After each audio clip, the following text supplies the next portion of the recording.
Hi, I'm Chris Peel, co-creator and writer for Half-Ass Publishing's comic book, Some Big Lumberjack. Today we're going to look at the covers for the original 6 issues we printed between 2003 and 2007. So sit back, relax, and enjoy the show. Shake and bake.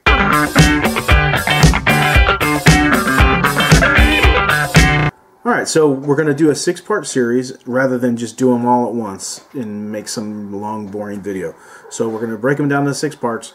We're going to start, of course, this being part 1, we're going to start with issue 1. So here we have the cover for issue 1. This was done by Vacher Mavlion. At least I hope I'm pronouncing that right. We had never actually met. We just did a lot of correspondence via email. But awesome guy, great artist. I really love this guy's style. He did this cover for us. He did the image for us back in 2001, somewhere around there. You know, a few years before we got the book out. And, you know, one of the things that kind of puts this near and dear to my heart is when I first got that image back from him, I made a poster of it and I put some titles and stuff on it, and I printed it out and made it for my dad. So my dad was in hospice at the time, and he had, I don't even know who, I just gave it to him. And then the next time I went to see him, it was up on his wall. So he had gotten someone at the hospice place to like thumbtack it up on his wall, and you know, he was pretty proud of it. They all said, like, anytime somebody walked in his room, he would talk about it and talk about me and what I was doing and all that stuff. So, you know, and he passed away later that year, so he never got to see the actual book. So that's kind of one reason why, you know, there's a little bit more sentimental value with this one than some of the others. And of course, with just being the first one, you know, so that's always going to have a special place. But let's take a look at the cover itself here. So as you see, we've got, you know, Some Big Lumberjack is just he's hauling ass on his beaver. That's funny. He's hauling ass on his beaver, and you know, he's got this great look on his face, like, you know, he's just kind of saying, "Oh yeah, here it comes, baby." And he just seems really relaxed. And then you look down at Gnaw, and this is perfect because Gnaw just looks so angry. He's so pissed off. So, like, tell you a little bit about Gnaw. He really enjoys, you know, fighting crime, and you know, feels like you know, when he feels like he's making a difference. But whenever SBL has to ride him, that's when he's not so happy. He feels like it. Like he feels kind of cheap, you know. He doesn't like being thought of as simply a mode of transportation. So the look on his face is great. It's perfect.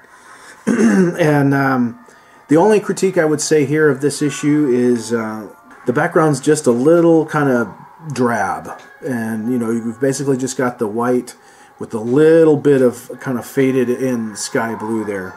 So one thing that I've always been adamant about with the covers is I want yellow somewhere on all the covers, because yellow is one of, if not the most eye-catching color out there. So it was very important for me to have some yellow, and I think this cover really needed it more than some of the others. But yeah, so I put that little explosive dialogue box in there, filled it with some yellow, and then, you know, we threw Log Splitting Debut in there, ha ha ha, and then the logo we made up. The little logo up at the top there with Half-Ass Publishing and the picture of SBL. Actually, that picture was drawn by Tom, one of our writers and co-creators.